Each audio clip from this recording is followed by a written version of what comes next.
Hello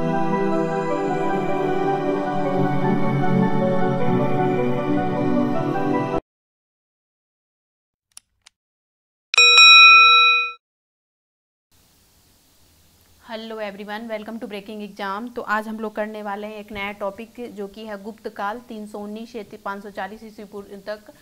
319 से 540 तक चला था ये काल, जो कि महत्वपूर्ण है बहुत ही बिहार दरोगा मुख्य परीक्षा के लिए। तो हम सभी जानते हैं कि बिहार दरोगा मुख्य परीक्षा का जो एग्ज़ाम है वो फ़िलहाल के लिए अभी पोस्टपोन कर दिया गया है, लेकिन वो 2 या 3 महीने के अंदर तो वो ज़रूर हो जाएगा एग्ज़ाम, क्योंकि अभी भी कुछ 1-2 एग्ज़ाम्स जो हैं वो होने शुरू हो गए हैं, तो वो होने वाला ही है। और ऐसे भी हमारी जो तैयारी है वो पूरी तरह से कंप्लीट रखनी है एग्ज़ाम के पहले, तो क्योंकि एग्ज़ाम है वो कभी भी हो सकता है। और जैसे कि हम अभी कंटिन्यूटी अगर पढ़ाई में रखेंगे तो हमारा तैयारी भी वो ऐसे थोड़ा सा अच्छे से रहेगा, क्योंकि अभी भी कंपटीशन जो है वो सारे लोग घर में बैठे हुए हैं, सारे लोग ही अच्छे से पढ़ाई कर रहे हैं, तो कंपटीशन जो है वो हाई है, इसलिए आपको भी उसके तहत अपनी तैयारी पूरी करनी है, अच्छी करनी है। तो इस वजह से हमें अपनी पढ़ाई और अपनी तैयारी को रोकना नहीं है बीच में, धीरे धीरे करके। और हम अपने सारे जो भी टारगेट्स हैं कि हमें लूसेंट ख़त्म करना है, लूसेंट से भी क्वेश्चन बाहर नहीं आने वाला, इसके साथ ही करंट अफेयर्स भी करेंगे। तो लूसेंट के सारे बुक को हम धीरे धीरे ही करके सारे ख़त्म करेंगे, जो कि हमारा टारगेट है। तो चलिए करते हैं आज का टॉपिक, जो कि है गुप्तकाल से संबंधित हम कुल आज 50 क्वेश्चंस करेंगे, और उसके बाद पार्ट 1 रहेगा इसका, और पार्ट 2 में फिर आगे के सारे क्वेश्चंस करेंगे। इसके 2 पार्ट्स में वीडियो आएंगे। तो चलिए करते हैं आज का पहला क्वेश्चन। वीडियो देखने के बाद वीडियो अच्छा लगे तो वीडियो को लाइक से, और अभी तक सब्सक्राइब नहीं किए हो तो सब्सक्राइब कर लीजिएगा। इससे क्या होगा, आपको जो आने वाली जो भी अपडेट्स हैं इस वीडियो से संबंधित वो मिल सकेंगी, तो इसलिए आप सब्सक्राइब और ऑल बटन जरूर दबाएं। तो चलिए बढ़ते हैं अपने पहले क्वेश्चन की ओर। पहला क्वेश्चन है, गुप्त वंश का संस्थापक कौन था? राइट आंसर है श्रीगुप्त। श्रीगुप्त जो था वह गुप्त वंश का संस्थापक था। गुप्त किसके सामंत थे? बी, कुषाणों के। गुप्त जो थे वह कुषाणों के सामंत थे। गुप्त वंश के किस शासक ने सर्वप्रथम महाधिराज की उपाधि धारण की? बी, चंद्रगुप्त प्रथम ने। यहाँ पे सुमेलित करना है आपको, दिया गया अभिलेख और उससे संबंधित तो कौन सा अभिलेख किसके समय में था, तो उसका सही आंसर पहले मैं आपको बता देती हूँ, ए होगा, यानी कि इसका जो 1 नंबर ऑप्शन है 1 2 3 4 ये इसका सही आंसर होगा। यानी कि क्या होगा, जो पहले से दिया गया है यहाँ पे सुमेलन वो सही होगा। यानी कि देखिए यहाँ पे क्या दिया गया है, जो प्रयाग और इलाहाबाद प्रशस्ति अभिलेख है यह संबंधित है समुद्रगुप्त से। बिलसड़ स्तंभलेख जो है वह कुमारगुप्त से संबंधित है।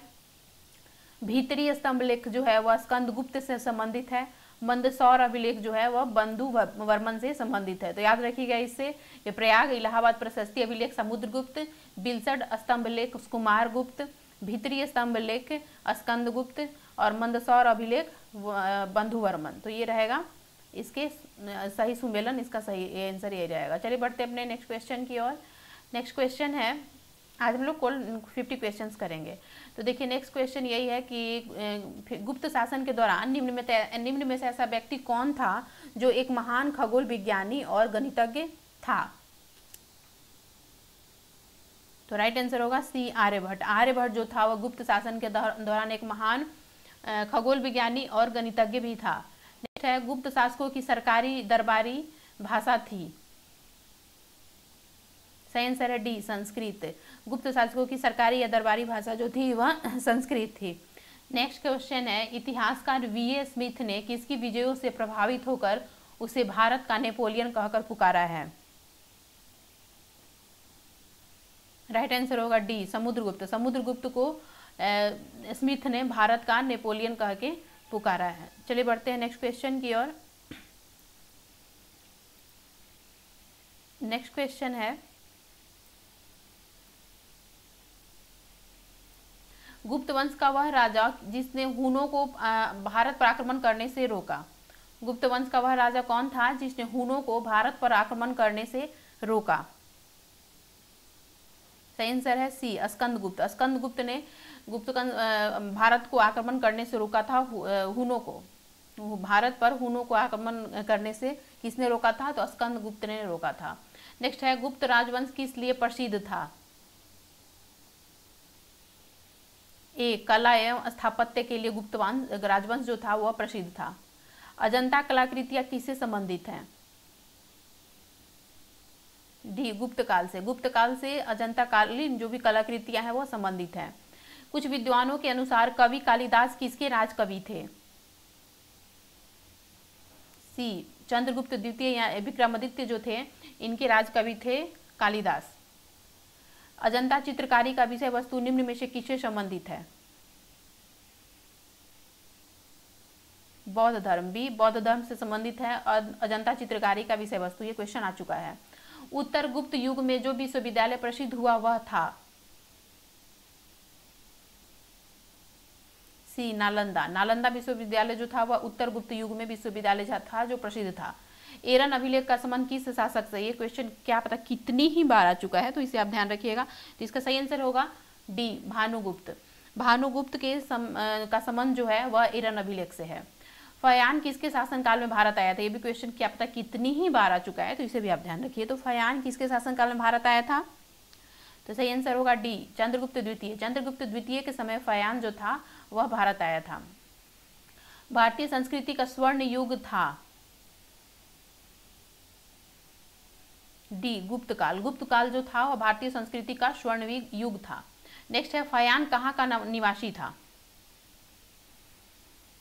सी चीन का। ये क्वेश्चन आता भी है कि मतलब किसके काल में आया था और कहाँ का निवासी था, इसमें से ऐसा क्वेश्चन ऐसा आ सकता है। तो फयान कहाँ का निवासी था? तो चीन का निवासी था। सी सेतुबंध का रचनाकार प्रवर सेन द्वितीय किस वंश का शासक था? एक बार फिर, सेतुबंध का रचनाकार जो था प्रवर सेन द्वितीय वह किस वंश का शासक था? सही आंसर है सी वाकाटक। वाकाटक वंश का शासक था प्रवर सेन द्वितीय। किस गुप्तकालीन शासक को कविराज कहा गया है? सी समुद्रगुप्त। समुद्रगुप्त को गुप्तकालीन जो शासक था समुद्रगुप्त उसको कविराज भी कहा गया है। स्कंदगुप्त को किस स्तंभ लेख में सक्रोपम कहा गया है? सक्रोपम। स्कंदगुप्त को, ये स्कंदगुप्त जो था इसको किस स्तंभ लेख में सक्रोपम कहा गया है? सक्रोपम। सही आंसर है ए। यहाँ पे जो स्तंभ है कहोम स्तंभ लेख इसमें कहा गया है। कहोम याद रखिएगा, कहने से कहोम स्तंभ लेख जो है वह उसमें स्कंदगुप्त को क्या कहा गया है? कहना और कहोम। याद रखिएगा कहना और कहोम। तो कहोम में कहा गया है कि स्कंदगुप्त जो था वह सक्रोपम था। नेक्स्ट है निम्न श्रीलंका के राजा मेघवर्मन ने किस स्थान पर भगवान बुद्ध का मंदिर बनवाने के लिए समुद्रगुप्त से अनुमति मांगी थी? बी बोधगया। बोधगया में श्रीलंका के जो राजा थे मेघवर्मन उन्होंने बोधगया के स्थान पर भगवान बुद्ध का मंदिर बनाने के लिए समुद्रगुप्त से अनुमति मांगी थी। मंदिर निर्माण कला का जन्म सर्वप्रथम कब हुआ? बी गुप्त काल में। गुप्त काल में मंदिर निर्माण कला का जन्म हुआ। चंद्रगुप्त द्वितीय ने विक्रमादित्य की उपाधि कब धारण की? ये क्वेश्चन भी आता है। तो सही आंसर होगा ए शकों का उन्मूलन करने के बाद उन्होंने विक्रमादित्य की उपाधि धारण की थी। गुप्त काल के सर्वाधिक लोकप्रिय देवता कौन थे?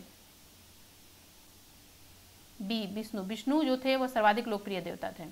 चंद्रगुप्त द्वितीय ने अपनी किस विजय की खुशी में चांदी के विशेष सिक्के जारी किए? सी शकों को पराजित करने के बाद। मेहरौली यानी कि दिल्ली स्थित लौह स्तंभ का निर्माण किस सदी में हुआ? चतुर्थ सदी में। चतुर्थ सदी में, चौथी सदी में जो था मेहरौली यानी दिल्ली स्थित लौह स्तंभ का निर्माण हुआ था। चलिए बढ़ते हैं नेक्स्ट क्वेश्चन की ओर।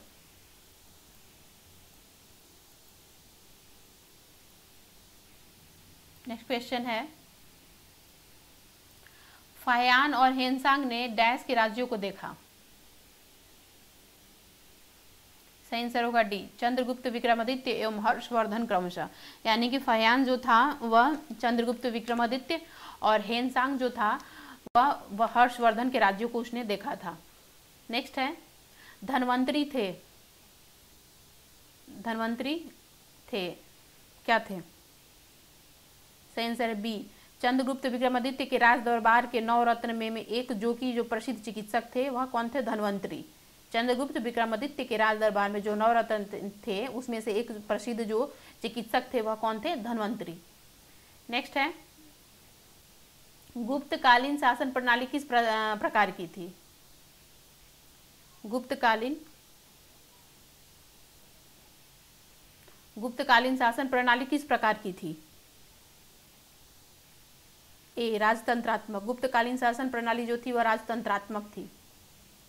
फयान द्वारा रचित ग्रंथ फो कुओ की में निम्न में से किसका विवरण नहीं मिलता है? याद रखिएगा, फो कुओ की जो फयान द्वारा रचित ग्रंथ था उसमें किसका विवरण नहीं मिलता है? सही आंसर है ए, बौद्ध धर्म के सिद्धांतों का विवरण नहीं मिलता है। गुप्त स्थापत्य कला का सर्वोत्कृष्ट मंदिर निम्न में से कौन है? बी देवगढ़ का दशावतार मंदिर जो है वह गुप्त स्थापत्य कला का सर्वोत्कृष्ट मंदिर है। नेक्स्ट है, अजंता की गुफाओं में किन गुफाओं का निर्माण गुप्त काल में हुआ? सी 16, 19, 17, 19, 17 जो 16 था, 16, 17 याद रखिएगा और 18 छोड़ के 19, यानी कि 16, 17, 19 जो था यह अजंता की गुफाओं का निर्माण जो था वह गुप्त काल में हुआ था। नेक्स्ट है, अमरकोश के लेखक अमर सिंह किस शासक के दरबार से जुड़े थे? डी स्कंदगुप्त। स्कंदगुप्त के शासक के दरबार से जुड़े थे अमरकोश के लेखक अमर सिंह। गुप्त संवत 319 से 320 को प्रारंभ करने का श्रेय किसे दिया जाता है? ए चंद्रगुप्त प्रथम को दिया जाता है। चंद्रगुप्त प्रथम ने गुप्त संवत का प्रारंभ किस उपलक्ष्य में किया था? ए अपने राज्यारोहण के स्मारक के रूप में। प्रयाग प्रशस्ति अभिलेख का लेखक हरिसेन किस शासक दरबारी का कवि था? किस शासक का दरबारी कवि था? प्रयाग प्रशस्ति अभिलेख का लेखक हरिसेन किस शासक का दरबारी कवि था? ए समुद्रगुप्त का दरबारी लेखक था। नेक्स्ट है, गुप्त काल को प्राचीन भारत का क्लासिकल युग क्यों कहा जाता है? बी कला एवं साहित्य के क्षेत्र में अपने चरमोत्कर्ष पर पहुंचने के लिए। नेक्स्ट है, सारनाथ में धमेख स्तूप का निर्माण किस काल में हुआ? डी गुप्त काल में। गुप्त काल में सारनाथ में धमेख स्तूप का निर्माण हुआ था। गुप्त काल की सोने की मुद्रा को कहा जाता था?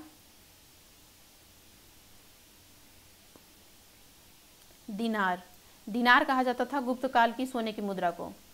कुमार संभव महाकाव्य किस कवि ने लिखा? डी कालिदास। याद रखिएगा, कालिदास ने कुमार संभव महाकाव्य लिखा था। नालंदा विश्वविद्यालय का स्थापना का युग है? नालंदा विश्वविद्यालय की स्थापना का युग है कौन सा? गुप्त काल। गुप्त काल में नालंदा विश्वविद्यालय की स्थापना हुई थी। गुप्त युग में भू राजस्व की दर थी उपज का छठा भाग। उपज का छठा भाग जो था वह भू राजस्व की दर थी। बढ़ते हैं नेक्स्ट क्वेश्चन की ओर।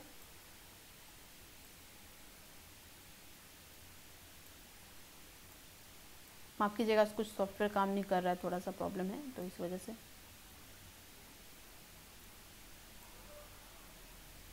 चलिए बढ़ते हैं नेक्स्ट क्वेश्चन की ओर। Question number 43। आज हम केवल 50 क्वेश्चन ही आज करेंगे, तो चलिए करते हैं। पहला 43 नंबर क्वेश्चन है, नगरों का क्रमिक पतन किस काल की एक महत्वपूर्ण विशेषता थी?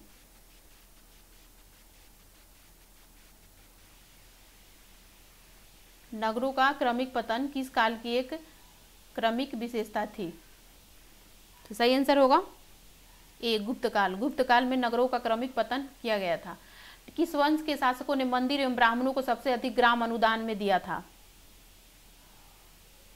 ए गुप्त वंश। गुप्त वंश के शासकों ने सबसे अधिक ग्राम अनुदान में दिया था। दिल्ली के मेहरौली के कुवत उल इस्लाम मस्जिद के प्रांगण में स्थित प्रसिद्ध लौह स्तंभ किसकी स्मृति में है? बी चंद्र के स्मृति में है। कालिदास द्वारा रचित मालविकाग्निमित्र नाटक का नायक था? सी अग्निमित्र। अग्निमित्र जो था वह कालिदास द्वारा रचित मालविकाग्निमित्र नाटक का नायक था अग्निमित्र। समुद्रगुप्त की सैनिक उपलब्धियों का वर्णन उसके किस अभिलेख में उपलब्ध है? डी प्रयाग में। प्रयाग में समुद्रगुप्त की सैनिक उपलब्धियों का वर्णन है प्रयाग अभिलेख में।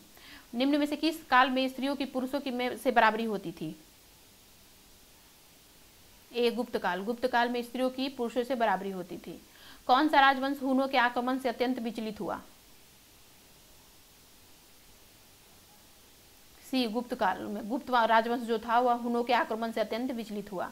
निम्न में से कौन सा नाटक कालिदास ने नहीं लिखा था? डी जानकी हरण। जानकी हरण जो था वह नाटक कालिदास ने नहीं लिखा था। बाकी जो तीनों हैं यानी कि मालविका अग्निमित्र, अभिज्ञान शाकुंतलम और विक्रमोर्वशीयम जो है यह कालिदास ने लिखा था। तो यह है आज के गुप्त वंश से संबंधित कुल 50 क्वेश्चन।